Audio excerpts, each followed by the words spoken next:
Welcome, everybody, to this week's episode of the JSS podcast, or as I like to call it, my little therapy sessions.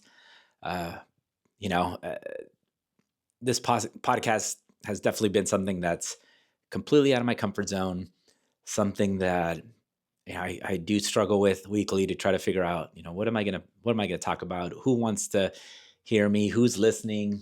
And I don't know.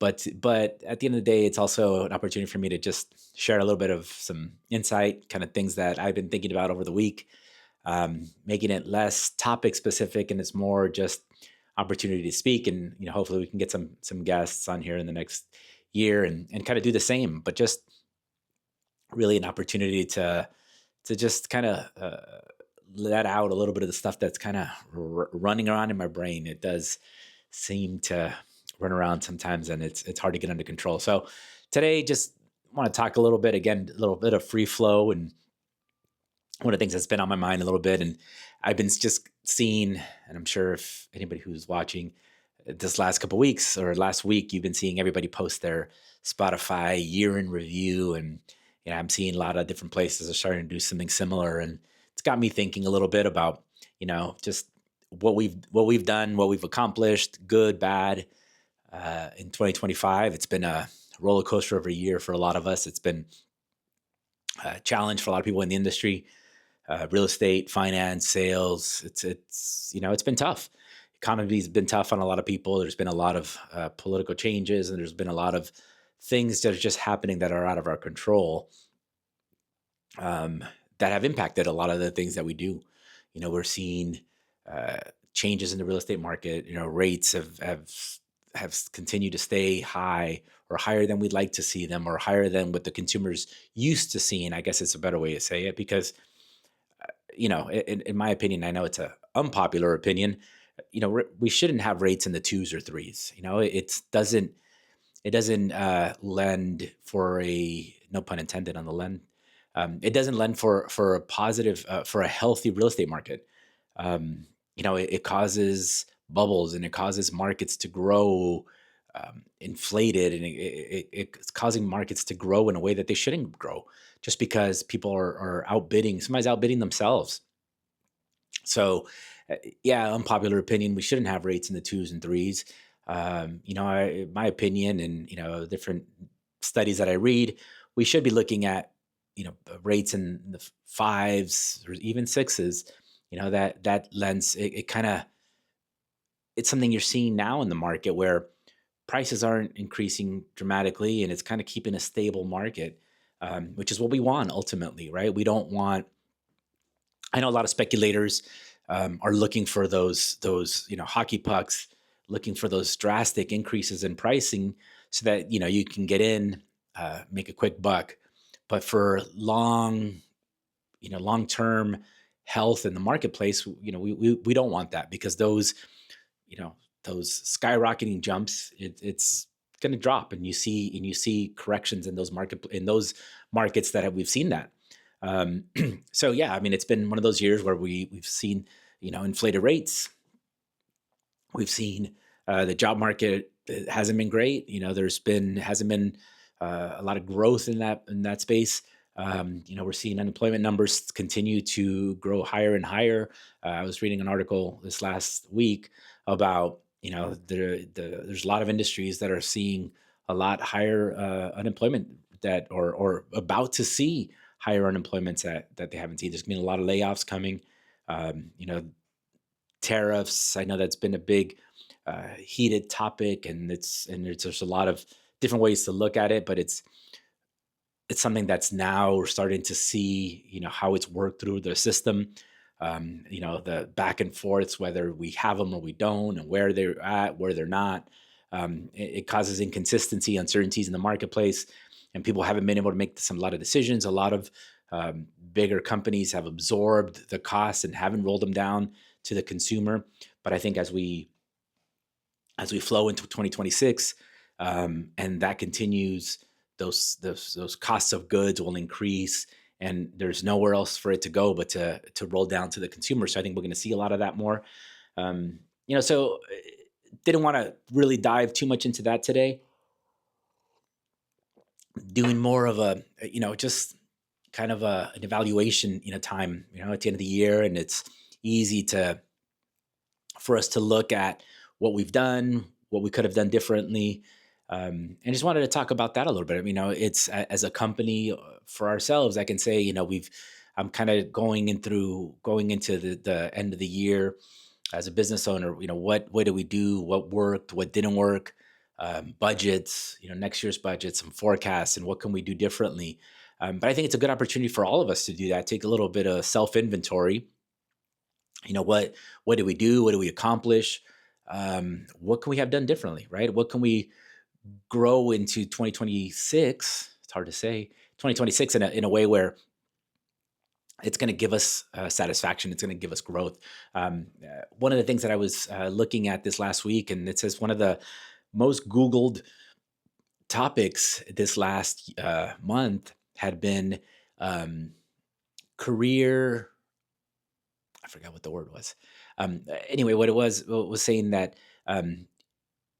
people are shifting a mindset into working enough to live, to give them the lifestyle that they need. They're not overachieving in that aspect of it, and it got me thinking. And I was like, how much is enough, right? What is it that we're chasing? What makes you happy? One of the things that I've done a lot of coaching for people and different aspects of life and career, mostly work wise, sales. One of the things that one of the questions that I always ask people is, what does success mean to you? What are you trying to accomplish in life? Right? I think we all have different motivations, different reasons why we get up in the morning, different things we chase. And it's impossible for me to motivate somebody.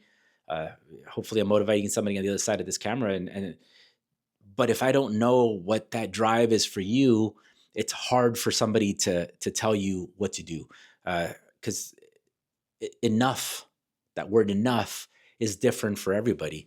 We all have responsibilities that we're trying to fulfill, and we all have mouths to feed or bills to pay, and that's something that drives us. We all have different aspirations and what we're trying to accomplish and how far you want to take it. And some of us are looking to build a legacy. Some of us are looking to build an organization or an enterprise that our children and our children's children can take advantage of or benefit from in the future. But that's not a drive for everybody. Sometimes it's important to recalibrate and what is it that we're chasing? What is it that we're after? How much do you want? How much is enough? In olden times, right? You would look at people who would work, pay their bills, have food, but really enjoy their time off and enjoy those in between. It was like the construct of our civilization or our communities and how we work to pay for stuff. It's weird if you think about it in a historical aspect of it. It's not something you saw before, right? It was enough to feed our families, and as long as you had that, what else did you need? But now we have the toys and the cars and the shopping and trips and all this stuff. And I'm not saying it's wrong, and I'm by any means, because I enjoy it. I'm just saying, I think at the end of the year, it's a good time to self-evaluate and do that kind of self-check, as in, what is it that you want in life, right? And then calibrate our goals for that. Don't let somebody or life or other people tell you what your goals should be. Everybody's goals are different. Excuse me. And what you want to accomplish in this coming year. So point of all of this rambling, I guess, is do self-evaluation, towards the end of this year. Celebrate, get a chance to celebrate your victories, celebrate the things that we've accomplished, even if you're not where you wish you can be. Hopefully you've taken some steps forward. Hopefully you've accomplished small things, to help you propel for those bigger goals in life, right? And if you're younger and you're still looking to establish a career, don't feel bad that you're not there yet. It takes time, and it takes effort, and it takes meaning of small goals. You know, one of the one of the phrases that I've always kind of come up with, or at least in my head, and I say it to myself and stuff is, the goal in life is to continue to reach goals. The goal is to continuously improve. The Japanese have a philosophy where, little improvements create perfection, right? It's not that one big thing you're going to do. And sometimes there is big things that we accomplish, but those big accomplishments don't come very often. Those huge improvements don't come very often. What does come very often is those small improvements. It's, I'm fixing my diet. I'm cutting out sugar. I'm cutting out carbs. I'm doing this. I'm working out. I'm working out 1 day a week. I'm working out 3 days a week. Those small improvements will add up to bigger change, right? So in 2026, I'm gonna kind of push you to figure out what is it that you're trying to accomplish in life. What do you want to accomplish as a bigger picture, and help put together smaller goals, right? That you can focus on. One of the things that kind of bugs me is everybody talks about going into the new year with their New Year's resolutions, and I forgot what the statistic is that people will quit on that within the first 21 days or something crazy, and then it just never happens again, right? To me, it's in your career in life, and it's not about setting these goals or this New Year's resolutions that aren't capable, that you're not able to meet. So what can you do, right? Small stuff. I want to take an extra class in school. I want to bump my grades up by 1%, by one grade average. 10%. I want to increase my sales by 10%. I want to do something that you can hold yourself accountable and you can measure, so that you can tell when you're meeting goals, and then you push yourself to the next one, where it's, I want to sell one extra house this month, every month. And then when you do that, it's okay. Now I want to do two. Now I want to do three. So it's something that you can continuously push yourself. I want to buy an investment property in the first quarter. I want to rehab and flip 2 properties this year. Those are measurable actions you can do that will continuously propel you into the next. We all can say, oh, I want to have a $10 million real estate portfolio. And then that just seems so overwhelming to think, oh, I need to go out and buy $10 million worth of real estate, which most of us can't just from one day to the next go out and buy $10 million worth of real estate, right? But we can take steps to do that. So in order to get that 10 million, well, you know what? This year I'm going to focus on buying, 2 $300,000 properties and rent them out. And then you have an action plan. You have a game plan of how to get to those ultimate goals. I want to lose 50 pounds, or I want to lose 30 pounds, and that's a great goal, but it's maybe, break it down into smaller pieces and say, in the first 3 months, I want to go to the gym three times, a week. And that's something that you can measure. One of the things that when I've created these sales programs to teach managers, it's teaching how to manage and teaching how to manage to activities that make a difference. Because most people, and it goes again the same with goal setting, you set a goal beginning of the year, you don't revisit it till the end of 2026, right? You're not going to have this conversation with yourself for 12 months. And what happened in those 12 months, you're like, oh man, I didn't do it. And that's it. Nothing you can correct. If you can set yourself where there's check-ins within the next couple of weeks, and you can say, you know what, I'm trying to lose weight, or I'm trying to get a degree, or I'm trying to, save money, whatever it is you're doing. If you set those smaller check-ins where it's like, okay, it's been 2 weeks. Oh man, I didn't do it. How can I adjust? Well, let me adjust and I can get back on track. But if you're not revisiting that until next year, the end of the year, it's too late. You didn't do anything. And then you set that same goal, and it rolls over till next year in 2027. We're still talking about the same thing, and that's one of the things that I've taught managers and organizations that I've had the opportunity or the privilege to be able to lead these sales groups. That's the mentality that I've brought in and have changed drastically the amount of production or the amount of uh, you know workflow and goals we've wanted to do as a company, and set different metrics, was having that mentality, and that one simple fix that I've brought into organizations have changed the outcome drastically. I've doubled production in a few months because of that simple step of having managers in place where I'm checking in, and not in a micromanaging sense, but I'm holding you accountable for the goals you've set based off of what you as an individual wanted to accomplish, not what I as a corporation or business wanted from you. Yes, I have a certain need from you, because then there's not, if you're not meeting those certain needs, and that's a whole different conversation, right? Where you're bringing in people into your organization that are fulfilling your bringing in significant revenue to offset their expenses, right? Their cost as an employee.